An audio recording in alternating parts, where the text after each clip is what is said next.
Assalamualaikum.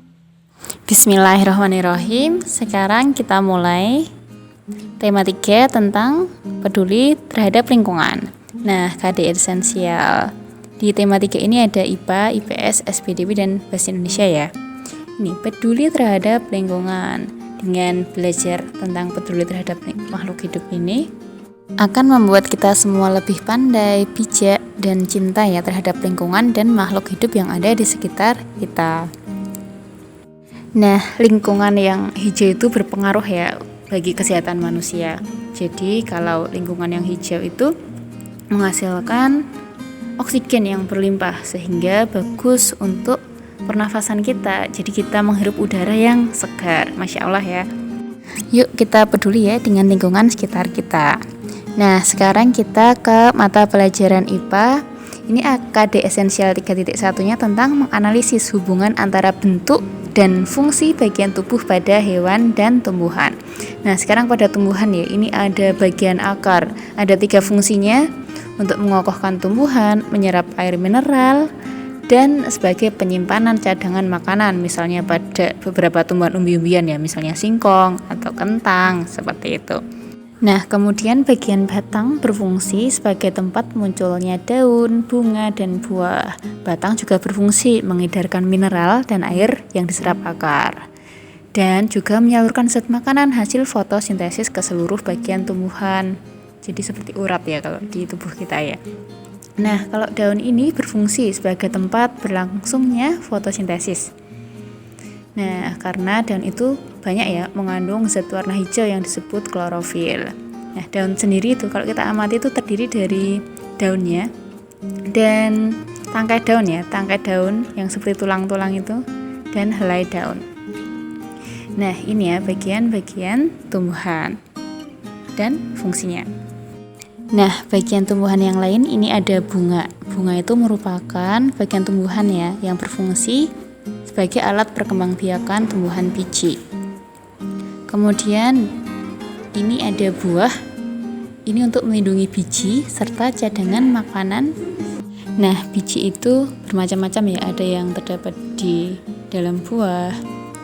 Ada juga yang bisa diterbangkan dari suatu bunga, tergantung tumbuhannya masing-masing. Nah, kalau di sini biji ini merupakan hasil dari pembuahan yang terjadi akibat penyerbukan antara serbuk sari dan sel telur pada putik. Nah, biji itu ada yang berkeping 1 disebut monokotil dan biji berkeping 2 disebut dikotil. Nah, kalau tadi tentang karakteristik tumbuhan, bagiannya sekarang tentang hewan ya. Hewan itu juga merupakan sumber daya alam yang perlu dijaga keseimbangan dan kelestariannya biar nggak langka dan tidak punah. Ini contohnya burung cendrawasih. Ini ya, ada sebutannya. Cendrawasih itu burung surga. Nah, ini maskot ya daerah Papua. Nah, kalau kita perhatikan, ini ya, bulu cendrawasih ini merupakan burung yang langka. Hanya ada di bagian timur Indonesia. Warna bulu cendrawasih ini beragam. Ada yang kombinasi ini ya, ada 3 gambar burung cendrawasih. Nah, ini selain memiliki beragam warna ya, ini juga merupakan habitat asli ya di daerah Indonesia. Ini bagian tubuhnya, nomor 1 paruh, 2 sayap, 3 ekor, 4 cakar, 5 mata. Nah, sekarang ini ya ada kupu-kupu. Ini juga termasuk serangga. Nah, daur ulangnya kupu ini dari lagu ya, telur-telur, ulat-ulat, kepompong kupu-kupu. Nah, itu dengan periodenya masing-masing. Nah, ini ada 2 gambar ya, laba-laba dan kumbang. Ayo kita perhatikan dan kita pahami ya perbedaan antara laba-laba dan kumbang, baik karakteristik bentuknya ataupun tempat hidupnya. Nah, dipelajari ya di lingkungan sekitar Ananda semuanya. Nah, sekarang kita beralih ke IPS, KD esensial 3.1 tentang mengidentifikasi karakteristik ruang dan pemanfaatan sumber daya alam untuk kesejahteraan masyarakat. Nah, ini ada gambar ya, gambar lahan pertanian. Nah, sebagian besar masyarakat Indonesia itu mengonsumsi nasi sebagai makanan pokok. Nah, kita pelajari ya tentang padi yang bisa menghasilkan beras atau nasi ya untuk kita makan. Nah, pada umumnya padi itu tumbuh di daerah yang berhawa panas, banyak mengandung uap air dan curah hujan yang cukup. Nah, ini ya karakteristik tempatnya padi. Nah, tempatnya itu berkisar antara 0 sampai 1.500 meter di atas permukaan laut. Ini biasanya di dataran rendah ya. Nah, berbeda dengan teh. Teh ini umumnya tumbuh di daerah pegunungan. Suhunya dingin ya, 13 derajat Celcius sampai 15 derajat Celcius. Jadinya di daerah lereng, gunung, perbukitan. Nah, ini tanah yang subur dan banyak mengandung bahan organik ini cocok untuk menanam teh. Nah, sekarang ini ya tentang berbagai dataran di sekitar kita. Ini yang pertama ada pantai, daerah yang berbatasan langsung dengan laut. Kemudian dataran tinggi, permukaannya 500 meter di atas permukaan laut. Kalau dataran rendah ini lebih rendah ya, kurang dari 200 meter dari atas permukaan laut. Nah, di setiap tempat ini juga punya karakteristiknya masing-masing untuk tempat tinggal masyarakat.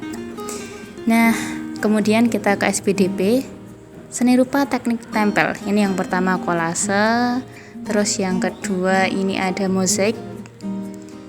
Nah, kemudian yang ketiga ada montase. Kita pelajari ya masing-masing perbedaannya. Kalau kolase ini biasanya bahannya utuh dari karya seni tempel ya pada permukaan gambar. Ini contohnya kupu-kupu dengan daun dan rantingnya. Nah, ini tentang langkah-langkahnya. Bedanya dengan mozaik apa? Kalau mozaik itu pecahan-pecahan. Kalau tadi daunnya itu dipotong-potong dulu, kemudian ditempel-tempel, itu mozaik. Bisa juga dengan biji-bijian karena udah kecil-kecil ya, jadi nggak usah dipotong-potong lagi. Atau kalau dari kertas dipotong-potong dulu kertasnya. Nah, beda lagi dengan montase. Montase itu gambar yang udah jadi dipotong terus digabungkan. Jadi contohnya seperti ini langkah pembuatannya. Di satu kertas ditempel-tempel. Biasanya gambarnya itu diambil dari majalah atau koran bekas. Nah, kemudian kita ke bahasa Indonesia tentang menggali informasi melalui wawancara menggunakan daftar-daftar pertanyaan. Nah, wawancara ini erat kaitannya ya dengan kita rasa ingin tahu kita atau kita ingin mencari informasi. Nah, wawancara itu mengumpulkan informasi dengan bertanya kepada narasumber. Kalau orangnya yang melakukan wawancara itu disebut reporter atau pewawancara. Nah, ini contohnya peduli lingkungan di daerah pantai ya tadi. Ini tentang wawancara hutan bakau.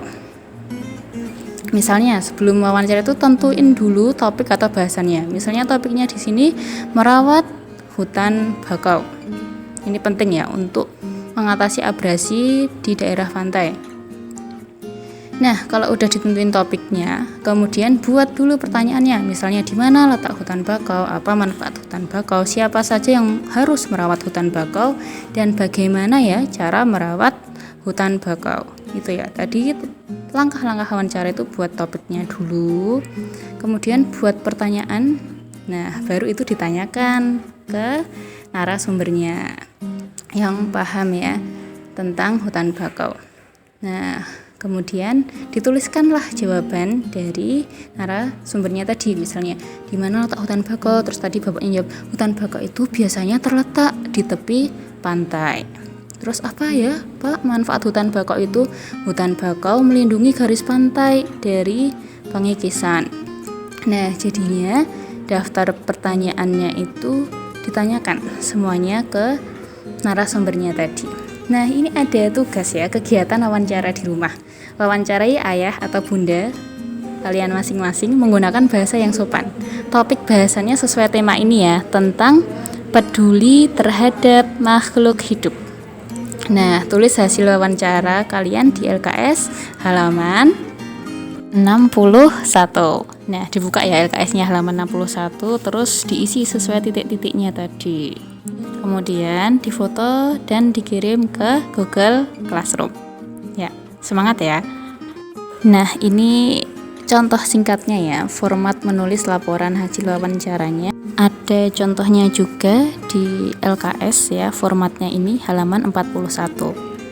Alhamdulillah sudah ya materi tema 3 tentang peduli terhadap lingkungan. Nah, setelah ini silakan Anda semuanya sholat duha.